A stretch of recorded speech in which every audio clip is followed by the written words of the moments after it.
I'm not in favor of doing that. Mrs. McDonald? I put my thoughts down on paper here so I could be succinct, and I'm going to kind of go through it because I know we're in a hurry for time, but I thought it was our opportunity to make our thoughts known, and so I'm going to take that opportunity. So before I begin with that, I want to make it perfectly clear that this issue would have no personal effect on me. And I can't speak for the rest of my veteran council, but I can't imagine myself running for office 12 years from now. So I want to make that perfectly clear so that you understand that my thoughts are my philosophical thoughts about this and not that I'm trying to protect my job. I also believe it's quite an anomaly that Camarillo has a veteran city council, and this is probably won't happen again whether we have term limits or not. I think this is very unique that it's happened, and I think it's been a good thing for the city. The city does have a reputation for being a very well-run city, a desirable city in which to live, work, and play. This veteran stable city council has a lot to do with that, as well as seeing many, many long-term projects through to the end. My thoughts on the subject of term limits come from many years of public service here in Camarillo and from working with and observing and interacting with many other cities in California, as well as counties in our state government. An elected official is elected by the voters to a specific term. With the city council, that is for a 4-year term. If the elected official wishes to seek re-election and the voters make the decision to re-elect that individual, he or she will serve for another 4 years. Every 4 years, the voters get to decide who will represent them on the city council. This isn't a social club where everybody gets a chance. This is something that the voters decide, and it's their decision. To set an arbitrary time limit on the voters' choice is unfair to the voters. You today should not be telling the voters of tomorrow who they cannot vote for. If the majority of the voters like what is going on in their city and wish to re-elect someone who they think is doing a good job, that should be their choice, not yours. If the voters choose the known over the unknown, that's their choice to make, not yours.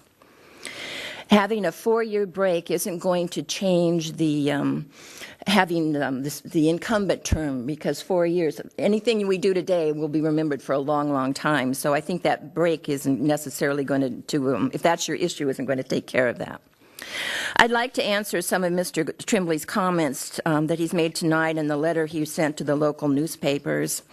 He lists 2 cities as well as the County Board of Supervisors as having successfully implemented term limits. Thousand Oaks, Ventura, and the Board of Supervisors have indeed instituted term limits.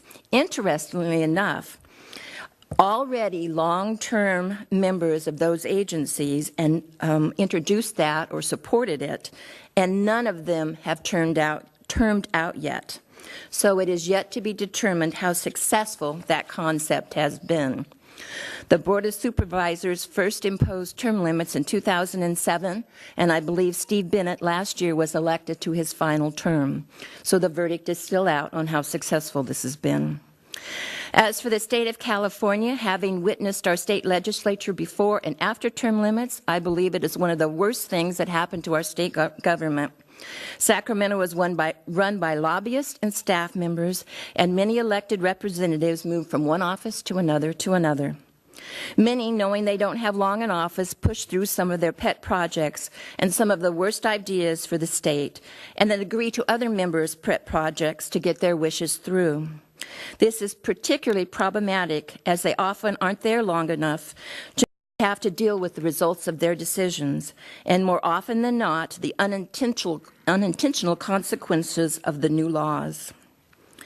Mr. Trimbley states term limits enhance city government so that new council members can bring fresh ideas and perspectives to the council. New ideas for the sake of new ideas is not necessarily a good thing, particularly when brought forth without an understanding of the city or the government processes under which the state and local governments must operate. I have watched cities bounce back and forth as council members change frequently. What sounds like a good idea may turn out to be a disaster. Then they swing the other way, and then the other, and never seem to find stability. There is usually a constant change in city staff that follows, which also adds to the instability. A member of our community can get involved and offer new ideas all the time. There are many organizations within our community where an individual can get involved and better our community. The city has committees to serve on. Any member of the public can bring forth ideas and comments, both positive and negative. The 5 members of our city council are elected to represent the public, and every member of the public has an opportunity to have their voice heard. They call, they write, they attend city council meetings, they can attend city events. Local government is closest to the people and held more accountable by the people.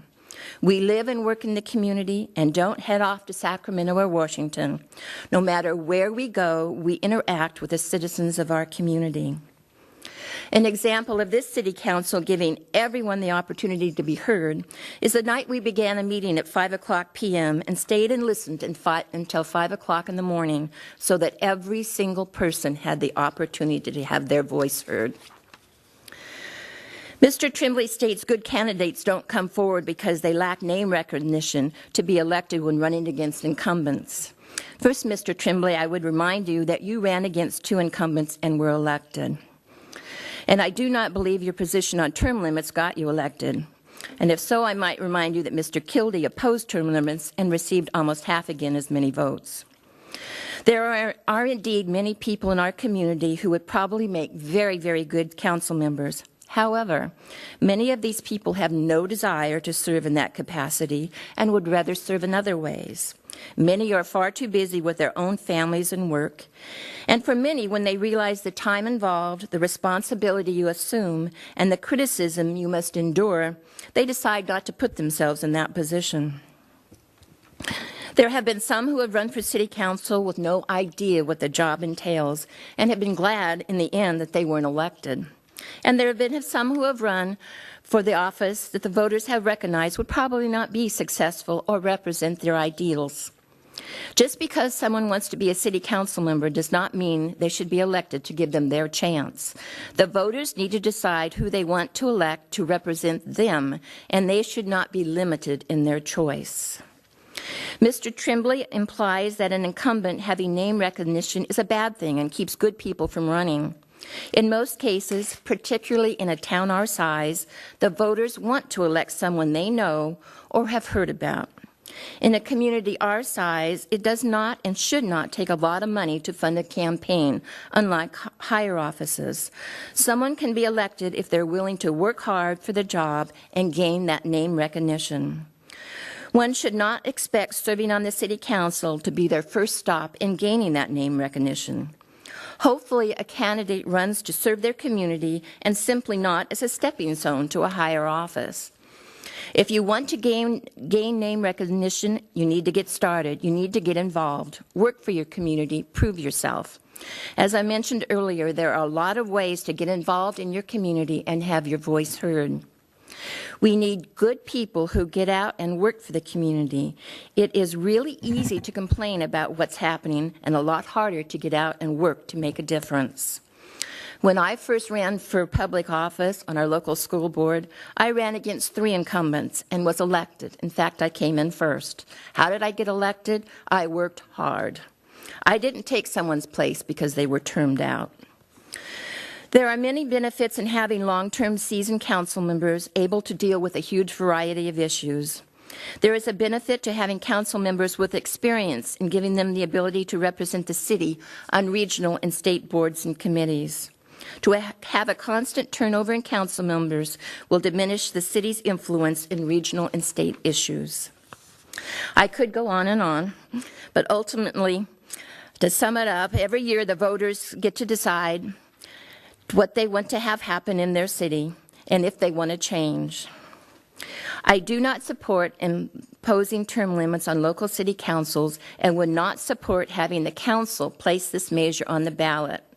To have the council place the measure on the ballot would apply to many that the council supports it. If they didn't want it, why would they put it on the ballot? That is what a lot of people would think. There is, of course, the mechanism that we've heard about to put a measure on the ballot. And so if the competing measure to have a 3-year term wants to also go out and collect signatures, they certainly can do that. I do hope that if it does hit the ballot, that the voters look at it and think about the issue on a local level and not let the dysfunction at the state and federal level guide their vote. So I guess to sum all that up, if you can't tell, I do not favor term limits at the local level.